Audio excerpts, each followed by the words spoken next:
मन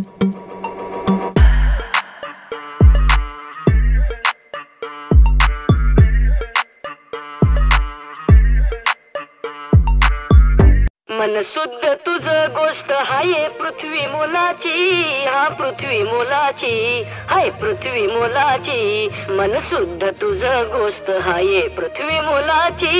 तू चाल पुढं तुला रगड्या भीती कशाची, परवा बिकुनाची, परवा बिकुनाची, परवा बिकुनाची. आज झेंडा भल्या कामाचा जो घेऊन निघाला, आज झेंडा भल्या कामाचा जो घेऊन निघाला. अरे काट कुट वाट मंदी बोचती त्याला, रगत निघल तरी बी हसल शाबासकीची, रगत निघल तरी बी हसल शाबासकीची. तू चाल पुढं तुला रगड्या भीती कशाची, परवा बिकुनाची. मन शुद्ध तुझं गोष्ट हाय पृथ्वी मोलाची, पृथ्वी मोलाची, हा पृथ्वी मोलाची. मन शुद्ध तुझं गोष्ट हाय पृथ्वी मोलाची. तू चाल पुढं तुला रगड्या भीती कशाची, परवा बिकुनाची. खरं तर आज जो मी सुरुवातीला म्हटलं की हा भव्य उद्घाटन भूमिपूजनाचा कार्यक्रम आहे. माझी 30 वर्षांची सेवा झालेली आहे, परंतु 4 आणि 5 कामांच्या पुढे कधी उद्घाटन माझ्या आयुष्यात झाली नाहीत. आज आपण विचार करणार नसाल, जवळपास 300 कामाची भूमिपूजन आज झालेली आहेत. आणि या 300 कामांचा खर्च आहे जवळपास 1000 कोटी.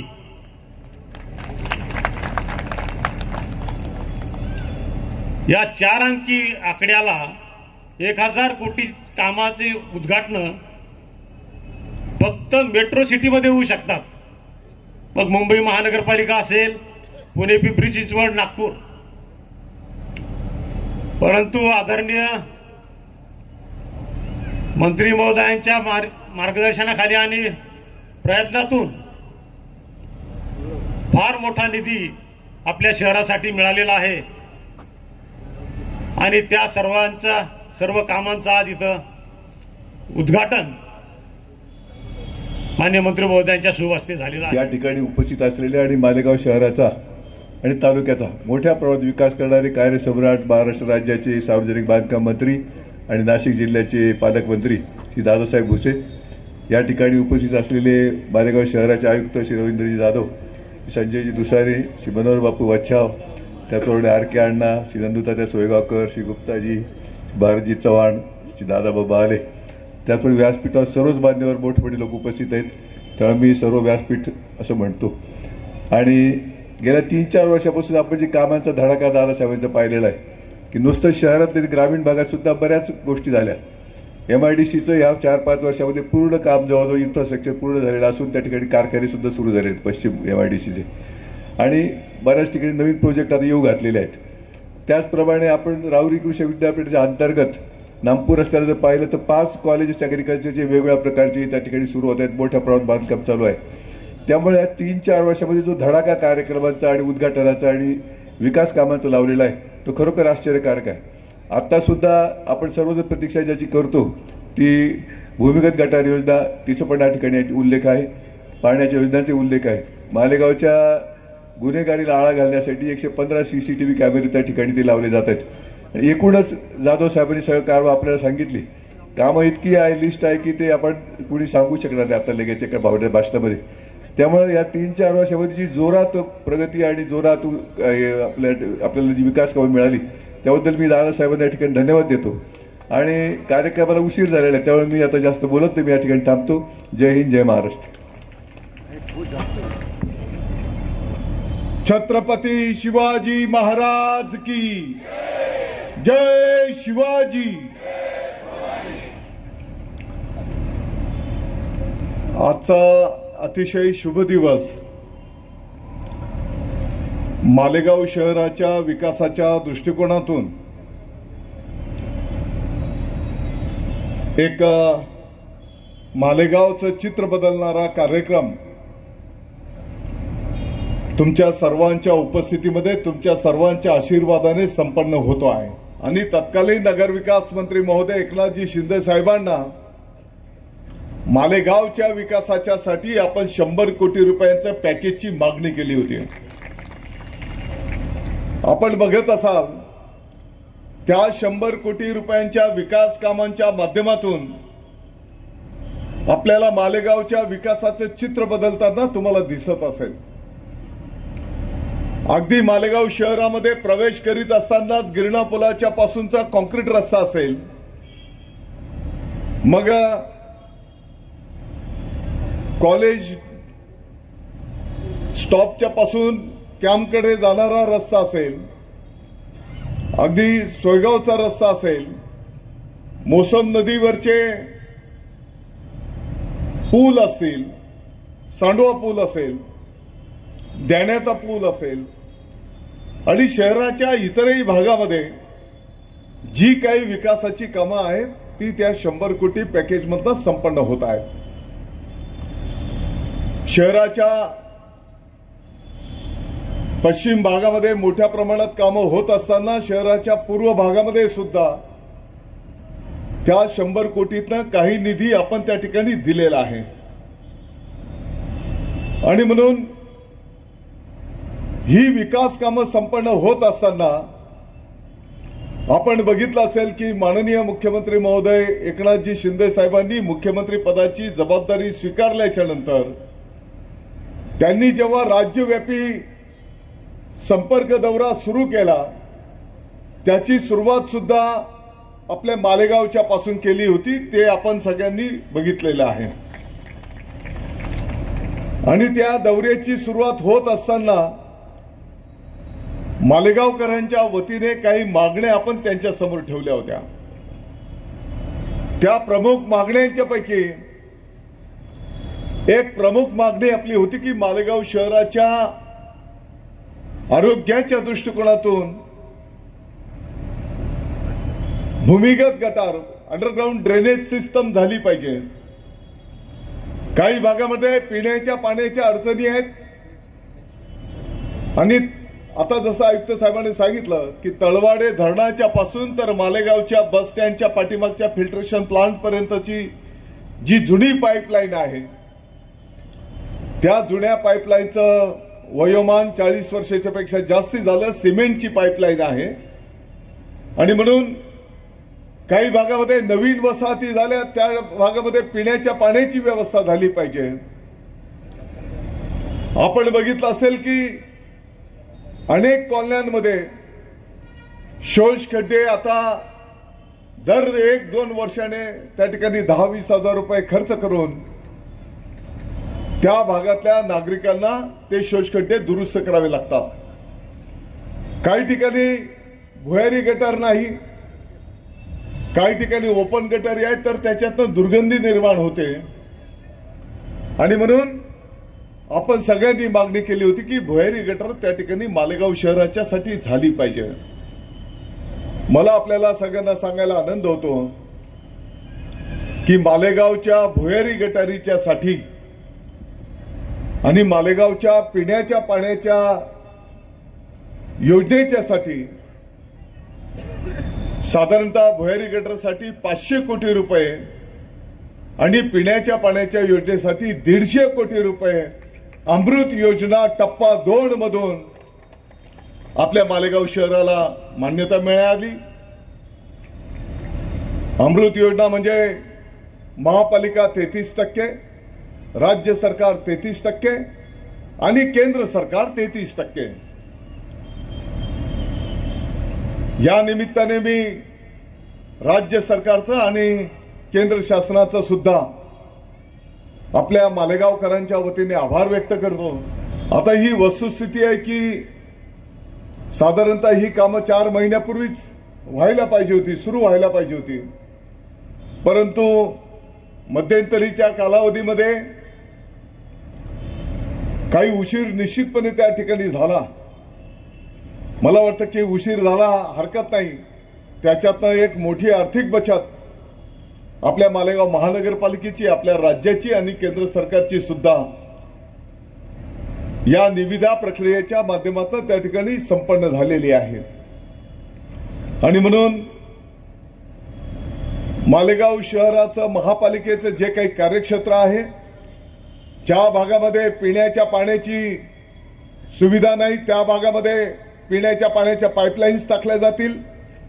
ज्या भागामध्ये पाईपलाईन आहे परंतु आता तिकडच्या भागातली वस्ती वाढली, पॉप्युलेशन वाढलंय आणि म्हणून आधीच्या पाईपलाईन मधनं पाणी पुरत नाही आणि म्हणून त्या भागामध्ये मोठ्या साईजच्या पाईपलाईन टाकणं आणि भुयारी गटारीच्या माध्यमातून ज्या भागामध्ये ओपन गटार आहे त्या भागामध्ये भुयारी गटर करणं, ज्या भागामध्ये गटारीच नाहीत त्या भागामध्ये पण भुयारी गटर करणं आणि एकंदरीत काय तर संपूर्ण मालेगाव शहराच्या स्वच्छतेच्या दृष्टिकोनातून, आरोग्याच्या दृष्टिकोनातून मला वाटतं की हा एक चांगला प्रकल्प त्या ठिकाणी मार्गी लागतो आहे.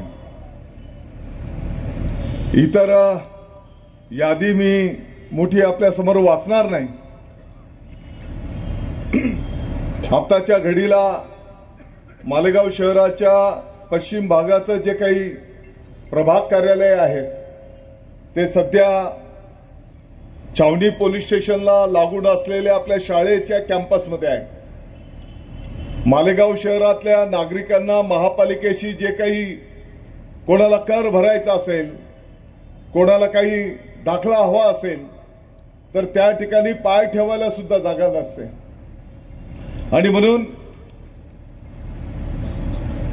त्याच जागेच्या समोर जिथे फळांच्या गाड्या उभ्या असतात त्याच्या पाठीमागे साधारणतः मालेगाव महानगरपालिकेच्याच मालकीची 1 एकर जागा आहे आणि म्हणून थोडासा रस्ता अरुंद आहे. आता त्यालाही आपण तडजोड करून काही जागा महापालिका घेणार आहे आणि तो रस्ता पण आपण मोठा करणार आहोत आणि म्हणून महात्मा गांधीजींच्या पुतळ्याच्या पासनं 2 मिनिटाच्या अंतरावर म्हणजे छावणी पोलीस स्टेशनला जायला महात्मा गांधीजींच्या पुतळ्यापासून जेवढा वेळ लागेल तेवढ्याच वेळामध्ये प्रभाग कार्यालयाच्या इमारतीमध्ये आपण पोहोचू शकणार आहात आणि म्हणून त्या 1 एकरच्या जागेमध्ये आत्ताच्या घडीला पहिला टप्पा 3 कोटी रुपये खर्च करून आपण प्रभाग कार्यालय इमारत त्या ठिकाणी बांधायला घेतो. त्याचे भूमिपूजन आता इथे येण्याच्या पूर्वीच आम्ही करून आलेलो आहोत.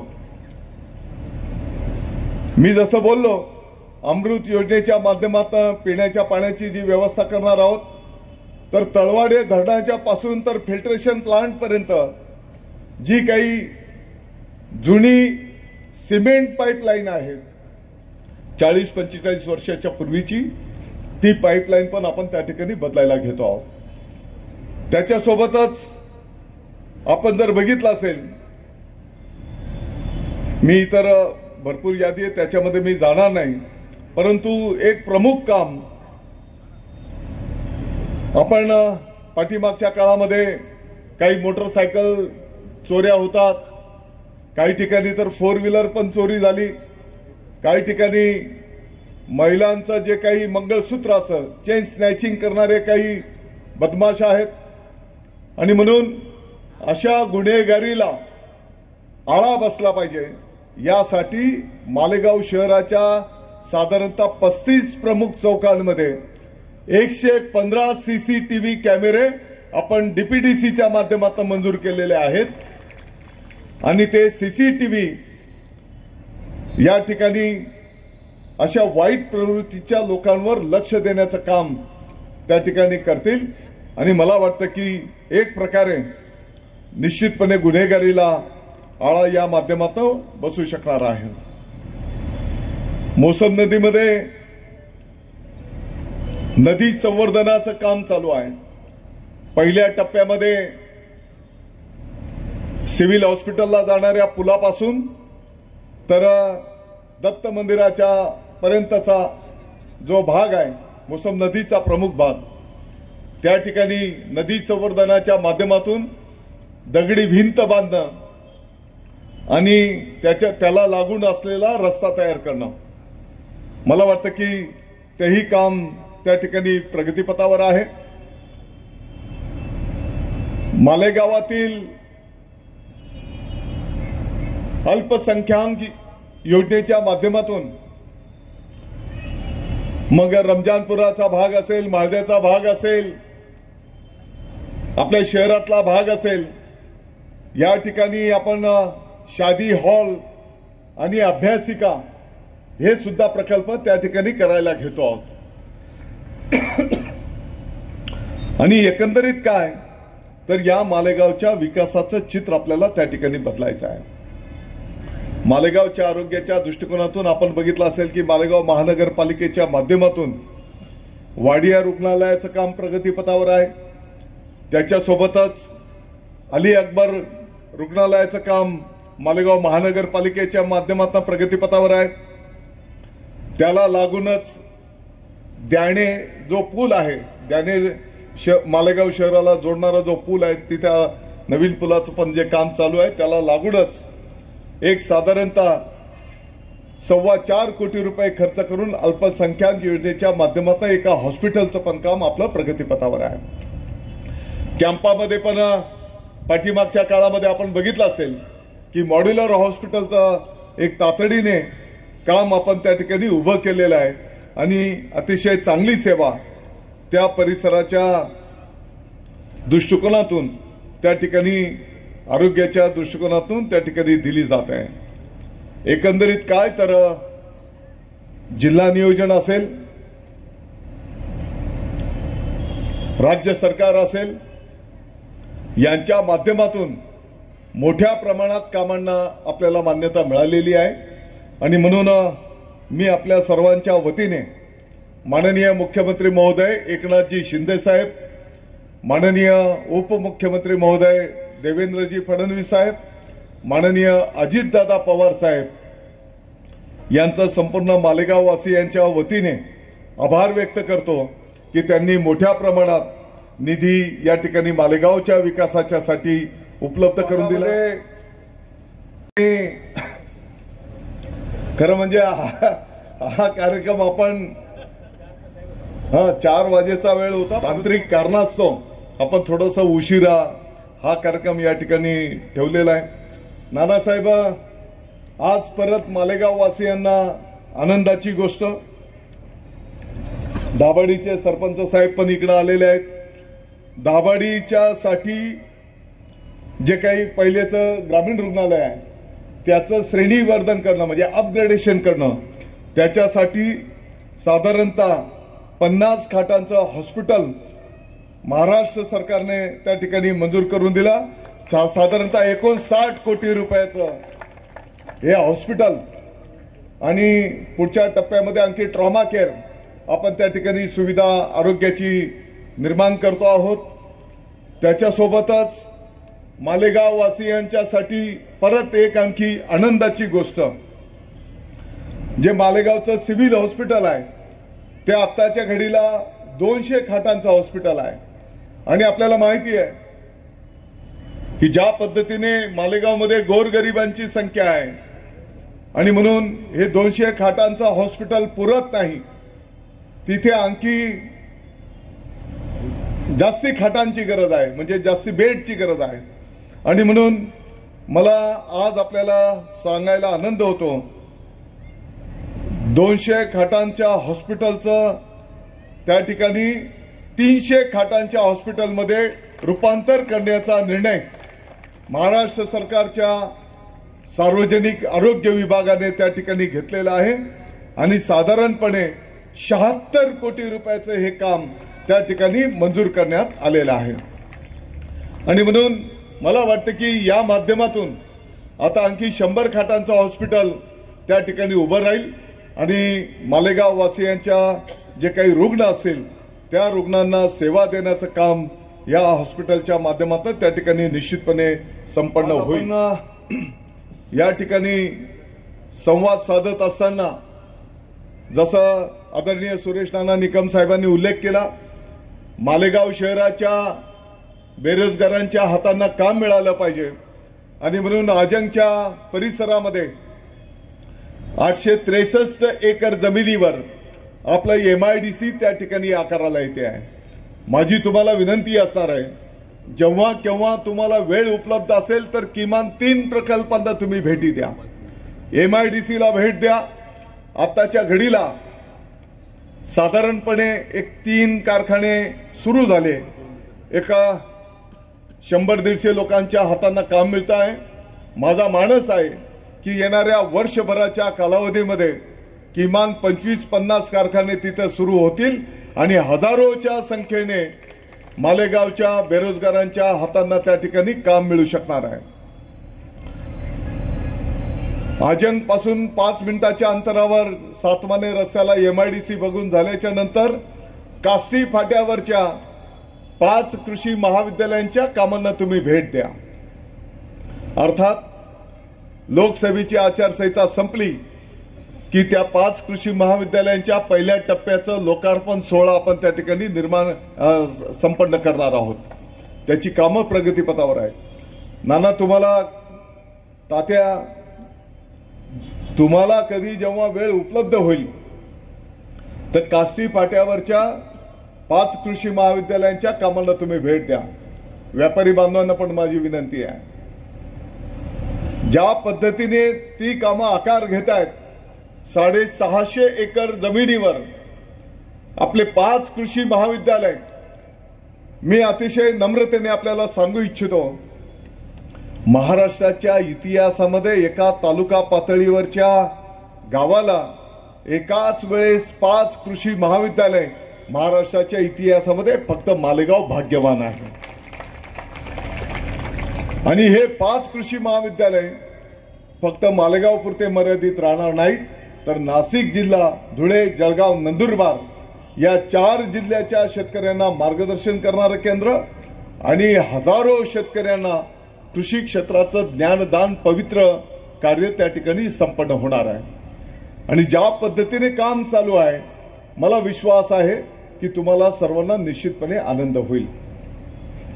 तदनंतर आपल्या लोढा मार्केटच्या शेजारी पाठीमागच्या काळामध्ये तत्कालीन आरोग्य मंत्री माननीय एकनाथजी शिंदे साहेब त्यांनी आपल्या मालेगावला लहान बाळ आणि त्यांच्याकडे काही काळ आरोग्याचं डिपार्टमेंट होतं, लहान बाळ आणि महिला रुग्णालयाला आपल्याला मान्यता मिळाली होती. फक्त 40 खाटांचं जुनं हॉस्पिटल होतं, तेच आपण सुरू केलं आणि 3 वर्षाच्या फक्त कालावधीमध्ये त्या लहान बाळ आणि महिला रुग्णालयातनं साधारणपणे 60,000 महिलांवर उपचार करण्याचं पवित्र कार्य संपन्न झालंय. एवढंच नाही तर साधारणपणे 3,000 पेक्षा जास्ती महिला डिलिव्हरी केस संपन्न झाल्या. आपल्याला माहिती असेल की आपल्या घरामध्ये जेव्हा नवीन सदस्य येतो, महिला डिलिव्हरी होते, खाजगी दवाखान्यामध्ये एका महिला डिलिव्हरी केसला खाजगी दवाखान्यामध्ये 2-5 हजार रुपये आपल्याला द्यावे लागतात. सीझर केस जर असलं तर कमीत कमी 20-25 हजार रुपये आपल्याला द्यावे लागतात. आणि म्हणून या हॉस्पिटलमध्ये 3,000 पेक्षा जास्त महिला डिलिव्हरी केस संपन्न झाल्या आणि 1700 पेक्षा जास्ती महिला डिलिव्हरी सीझर केस संपन्न झाल्या. सीझर केस तुम्ही हिशोब करू शकता की किती गोरगरिबांना त्यांचं पैसे वाचवण्याचं काम त्या हॉस्पिटलने त्या ठिकाणी केलेलं आहे. जगदीश जागा पुरायची नाही आणि म्हणून त्या ठिकाणी आपण नवीन आता 100 खाटांचं लहान बाळ आणि महिला रुग्णालय उभारायला घेतलेलं आहे.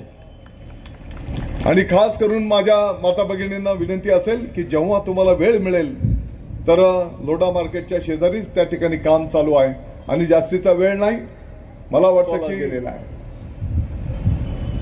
तेव्हाही तुम्हाला सगळ्यांना त्या हॉस्पिटल बघायला बोलवणारच. अस्वस्थ करतो, मालेगाव शहरामध्ये एकही खाजगी रुग्णालय नसेल अशा पद्धतीचं आपलं लहान बाळ आणि महिला रुग्णालय त्या ठिकाणी संपन्न होत आहे. तुम्हाला सर्वांना अभिमान वाटेल असे हे प्रकल्प आपल्या मालेगावच्या विकासाच्यासाठी आकाराला येत आहेत. पाठीमागच्या काळामध्ये काही रस्त्यांचं काम आपण नारळ वाढवले होते, परंतु रस्ता करण्याच्या पूर्वी भुयारी गटार आणि पिण्याच्या पाण्याची पाईपलाईन टाकली गेली पाहिजे, म्हणून ती कामं आपण थांबवलेली आहेत. काही लोक बोलतील की बोर्ड तर लावला, 2 महिने झाले अद्याप काम सुरू केलेलं नाही. परंतु आता ही कामं भुयारी गटर ताबडतोब आपण तिकडे करणार. पाण्याच्या पाईपलाईनची गरज असेल ताबडतोब पाईपलाईन पहिली तिकडे टाकणार आहोत आपण. आणि या दोन्ही लाईन्स टाकून झाल्या की ताबडतोब त्या रस्त्याचं पण काम त्या ठिकाणी पूर्ण केलं जाणार आहे. आणि म्हणून मला वाटतं की ही सर्व कामं त्या ठिकाणी संपन्न होत असताना आयुक्त महोदय तुम्ही स्वतःहूनच सुतोवाच केले, चांगली गोष्ट आहे. परंतु होणारं प्रत्येक काम हे दर्जेदार पद्धतीचं झालं पाहिजे, क्वालिटीमध्ये झालं पाहिजे. आणि त्यासाठी PWD असेल, आपले महापालिकेचे अभियंते असेल, त्यांनी जाणीवपूर्वक लक्ष त्या ठिकाणी द्यावं. आणि संपूर्ण मालेगाव वासियांना पण माझी विनंती असणार आहे, ही जी काही कामं संपन्न होणार आहेत, ही कामं संपन्न होत असताना ते काम चांगलं झालं पाहिजे, म्हणून तुम्ही सुद्धा लक्ष त्या कामांवर त्या ठिकाणी द्या. चांगलं जर काम होत नसेल तर महापालिकेचं असेल तर महापालिकेकडे तक्रार करा, PWD कडे तक्रार करा. आणि एवढं केल्याच्या नंतर तुमची तक्रार जर ऐकून घेतली गेली नाही तर माझ्यासारख्याच्या पण कानावर तुम्ही त्या ठिकाणी घालावं, अशी मी तुम्हाला विनंती करतो. कामाच्या क्वालिटीमध्ये तडजोड नाही, कमीत कमी पुढचे 25-50 वर्ष ते काम त्या ठिकाणी टिकलं पाहिजे. या दृष्टिकोनातनं ही सगळी कामं संपन्न झाली पाहिजे, एवढीच विनंती या कार्यक्रमाच्या निमित्ताने मी आपल्या सगळ्यांना. म्हणून आता इथे राजू अलीझाड आहेत. राजू अलीझाड साहेबांच्या नेतृत्वाखाली जे काही कामगार विभागाच्या योजना आहेत, गुप्ताजी बांधकाम क्षेत्राशी संबंधित जो कोण पाया खोदायला जातो, जो कोण गवंडी काम करतो, कोण गवंडीच्या हाताखाली बिगारी म्हणून काम करतो, कोण सेंटरिंग काम करतो, याच्यासाठी सरकारच्या वतीने पहिल्या टप्प्यामध्ये त्या कामगाराची काळजी घेण्याचं काम सरकारच्या वतीने केलं जात होतं. त्याला सरकारच्या वतीने एक पेटी देण्यात आली.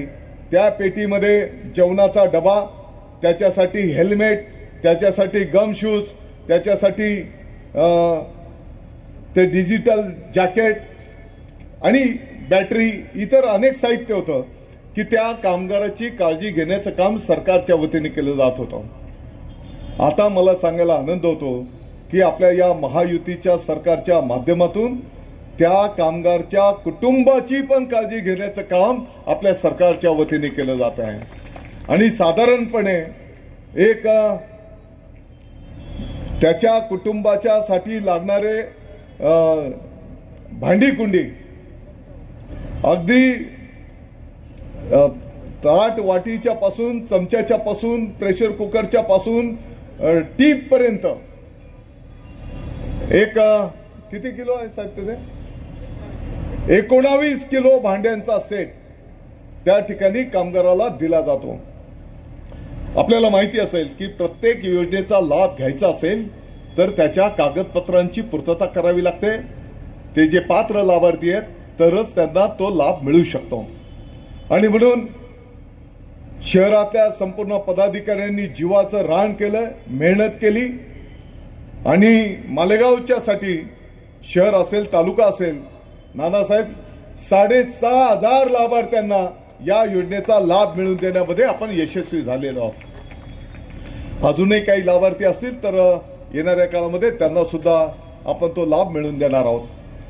त्याच्यासोबतच नाना, मला सांगायला आनंद होईल, संजय गांधी निराधार योजना की ज्या योजनेच्या माध्यमातून 65 वर्षाच्या वरचे वृद्ध असतील, ज्या योजनेच्या माध्यमातून दिव्यांग अपंग व्यक्ती असतील, ज्या योजनेच्या माध्यमातून विधवा परित्यक्ता महिला असतील, यांना साधारणतः यापूर्वी 1,000 रुपयाचं मानधन दिलं जायचं. आपल्या सरकारच्या वतीने 1,000 रुपयाचं मानधन सरकारने आता 1,500 रुपये त्या ठिकाणी केलं आणि त्याची अंमलबजावणी काही महिन्याच्या पासून त्या ठिकाणी सुरू आहे. मला आपल्याला सगळ्यांना सांगायला आनंद होतो, काही वर्षाच्या पासून संजय गांधी निराधार योजनेच्या संपूर्ण टीमने, तिकडे प्रमोद पाटील अध्यक्ष असेल, इथे मंचावर ताई असतील, संजय गांधी शहराचा आपला पिंटू भाऊ असेल, इकडे तो गोकुळ असेल, युवराज असेल, दीपक तलवारे असेल, नानासाहेब यांनी स्वतःच्या घरचं काम वेळ प्रसंगी बाजूला ठेवलंय आणि आपल्या शहर आणि तालुक्यामध्ये काही वर्षभराच्या कालावधीमध्ये 35,000 पेक्षा जास्ती लाभार्थ्यांना पगार मिळवून देण्याचं पुण्याचं काम त्या ठिकाणी सरकारच्या माध्यमातून संपन्न केलेलं आहे. हे एक पुण्याचं काम आहे. म्हटलं तर त्या 1,500 रुपयांना खूप किंमत आहे अशातला भाग नाही. म्हटलं तर त्या 1,500 कॅबिनेट मध्ये महाराष्ट्र सरकारने एक पवित्र निर्णय केला. हा जो पगार कधी 2 महिने कधी 3 महिने मिळत नव्हता आणि मग तो तहसील कार्यालयाला येणार, तहसील कार्यालयातनं त्या बँकेत जाणार, त्या बँकेमधून मग त्या खात्यावर जाणार आणि हे लाभार्थी, ते वृद्ध लोक, त्या विधवा महिला, ते दिव्यांग, हे तूळ तूळ त्याची वाट बघायचे, कधी पगार येणार, हेलपाटे मारायचे. आज आपल्या सरकारने अतिशय पवित्र निर्णय केला. आता मंत्रालयातनं थेट त्या लाभार्थ्याच्या खात्यावर पैसे जातील. मधले टप्पे बंद, थेट लाभार्थ्याच्या खात्यावर. आणि येणाऱ्या काही काळामध्ये जसा सरकारी कर्मचाऱ्यांचा पगार होतो, जसा आमदार खासदारांचा पगार होतो विविध कालावधीमध्ये, तर सरकारचा मानस आहे की प्रत्येक या सर्व गोरगरिबांचा पगार 5 तारखेच्या आत त्यांच्या खात्यावर वर्ग सरकार करणार आहे. मालेगावकरांना आश्वस्त करतो, तुम्ही बिलकुल काळजी करू नका. मी पाठीमागे बोलायचो की 2023-2024 हे वर्ष मालेगावच्या विकासाच्या इतिहासामध्ये सुवर्ण अक्षराने लिहिले जातील. काही मित्र मला सांगायचे की मालेगावला बाबा सोयरीक संबंध करायला पण लोक हे करतात, परंतु आता असंही बोलायला लागले की नाही, मालेगाव बदलत आहे. मालेगाव बदलत आहे का? नाही. ज्या पद्धतीने रिस्पॉन्स केला पाहिजे तुम्ही, मालेगाव विकासाकडे जात आहे का? मोसम पुलापर्यंत आवाज गेला, नाशिक मुंबईला आवाज गेला पाहिजे. मालेगाव विकासाकडे जात आहे का?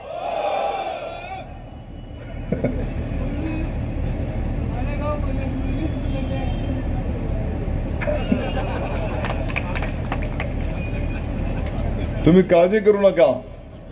पुढचे 1-1.5 वर्ष चालतील आणि मालेगावचे चित्र बदलेल एवढी कामं या ठिकाणी मंजूर झालेली आहेत. याचा अर्थ 1-1.5 वर्ष आपण वाट नाही पाहणार. आपल्याला जनता दरबारात जाण्याच्या पूर्वी सगळं पूर्ण करावं लागतील ना. मध्ये सुद्धा आपली गिरणा मोसम नदी असेल, उपनद्या असतील, त्यांच्यावर बंधारे बांधून पाणी अडवण्याचं काम पूर्ण होत आहे. शेतीशी संबंधित अनेक योजना मार्गी लागत आहेत. आपले आदिवासी बांधव असतील, आपले मागासवर्गीय बांधव असतील, त्यांच्याही योजनांचे अंमलबजावणी प्रभावीपणे प्रत्येक गावामध्ये त्या ठिकाणी होत आहे.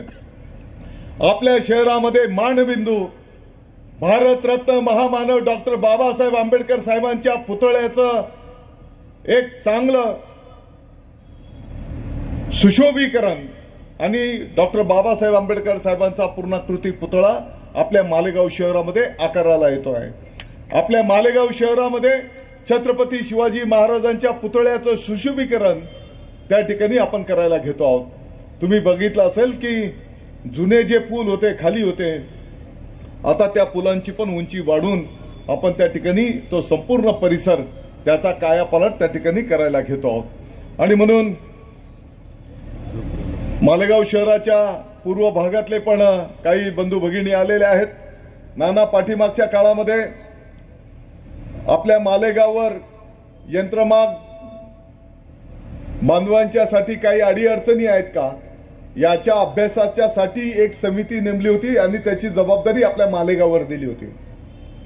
मला सांगायला आनंद होतो की त्या 1 महिन्याच्या कालावधीमध्ये आपल्या सर्व समितीने भिवंडी असेल, इचलकरंजी असेल, मालेगाव असेल, या क्षेत्राशी संबंधित असलेल्या सर्व लोकांचं अडीअडचणी समस्या जाणून घेतल्या.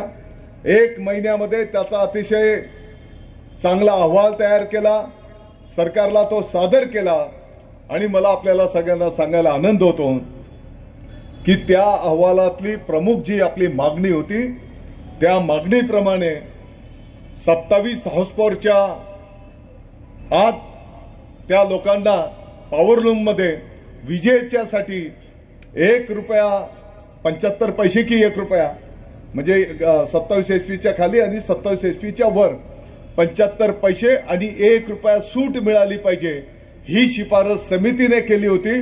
मला सांगायला आनंद होतो की परवाच्या कॅबिनेटमध्ये महाराष्ट्र सरकारने त्याला मान्यता दिली आणि मोठा रोजगार देणाऱ्या या क्षेत्राला त्या ठिकाणी एक चांगला चालना त्या ठिकाणी देण्यात आलेली आहे. जागतिक पातळीवरचे नेते कोण मालेगावातनं ते रॅलीने जाणार असं काही पोलीस प्रशासनाने सांगितलं आणि मी बोललो ठीक आहे, काही हरकत नाही. तर लोकशाहीमध्ये हे प्रत्येकाला अधिकार असतात आणि म्हणून आपला कार्यक्रम थोडा आपण पुढे ढकलून घेतला. आता हा कार्यक्रम झाला की CCTVच्या कार्यक्रमाला पोलीस स्टेशनमध्ये जायचं आहे आम्हाला आणि म्हणून हा कार्यक्रम आपण थोडासा पुढे ढकलून घेतला. परंतु मला दुःख होतंय, खेदाने सांगावंसं वाटतंय की स्वतःला जगाच्या पाठीवरचं समजून घेणाऱ्या नेत्याने अगदी छत्रपती शिवाजी महाराजांच्या पुतळ्याजवळून जात असताना, महात्मा ज्योतिबा फुले साहेबांच्या पुतळ्याजवळून जात असताना, महात्मा गांधीजी साहेबांच्या पुतळ्याजवळून जात असताना या महापुरुषांच्या पुतळ्यांना साधं नतमस्तक सुद्धा होण्याचं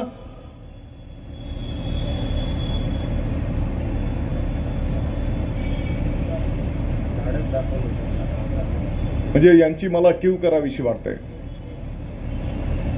यांचा निषेध करावा तेवढा थोडा आहे आणि म्हणून ज्यावेळेस वेळ येईल त्यावेळेस आपण या विषयांवर भाष्य करूया. की 10,000 रुपये निधी मिळायचा आणि आता आपल्या सरकारने आज निर्णय केला सामुदायिक विवाहामध्ये जर लग्न केलं तर त्याला 25,000 रुपये त्या नवरीला मिळणार आहे संसार उपयोगीसाठी. आचारसंहिता संपले की आपल्याला पण सामुदायिक विवाह सोहळा थोडा गॅप पडलेला आहे आपला. आणि महिला सन्मानाचे जे धोरण आहे नाना आपल्या सरकारने जे केलंय त्याच्यामध्ये आता संख्या वाढून गेली प्रवाशांची. भाडं किती लागतं आता? 50% ना. एसटी मध्ये महिलांच्यासाठी 50% भाड्यामध्ये सूट. 75 वर्षाच्या वरच्या असतील तर फ्री, मोफत. एसटी मध्ये प्रवास मोफत. मुलगी जन्माला आली की त्याच दिवशी सरकार तिच्या नावाने 5,000 रुपये डिपॉझिट करेल.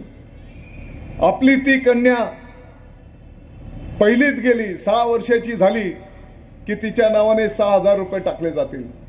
आपली ती कन्या 18 वर्षाची झाली की तिच्या नावाने आपलं सरकार 1,01,000 रुपये डिपॉझिट करणार आहे.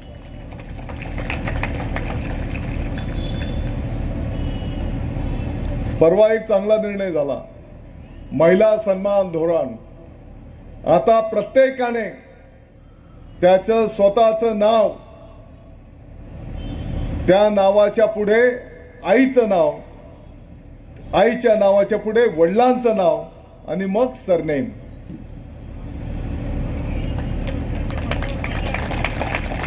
बघितलं ना? अरे तुम्ही तर खूप जोरात टाळ्या वाजायला पाहिजे महिलांनी. म्हणजे नुसतं बोलून नाही तर प्रत्यक्ष कृतीमधून जी छत्रपती शिवाजी महाराजांची शिकवण आहे, माय भगिनींचा सन्मान करा, मला वाटतं की सरकारच्या वतीने त्याची अंमलबजावणी केली जाते आहे। यापूर्वी महिला बचत गटांना 15,000 रुपयाचं मानधन रिव्हॉल्विंग फंड मिळायचा, आता आपल्या सरकारने 15,000च्या डायरेक्ट दुप्पट 30,000 रुपये रिव्हॉल्विंग फंड देण्याचा निर्णय केलेला आहे। तुम्ही नवीन बचत गट तयार करा, त्या बचत गटांना रिव्हॉल्विंग फंड 30,000 रुपये तुम्हाला दिले जाणार आहे। आणि म्हणून मी वेळेचं भान ठेवतो, एवढ्या मोठ्या आता ह्या 24 वर्षामध्ये सुद्धा 2024 मध्ये सुद्धा तुम्हाला मालेगाव शहर मालेगाव तालुक्याचं चित्र बदललेलं त्या ठिकाणी दिसेल, हा विश्वास देतो। आपल्या सगळ्यांचा आभार मानतो। जय हिंद, जय महाराष्ट्र।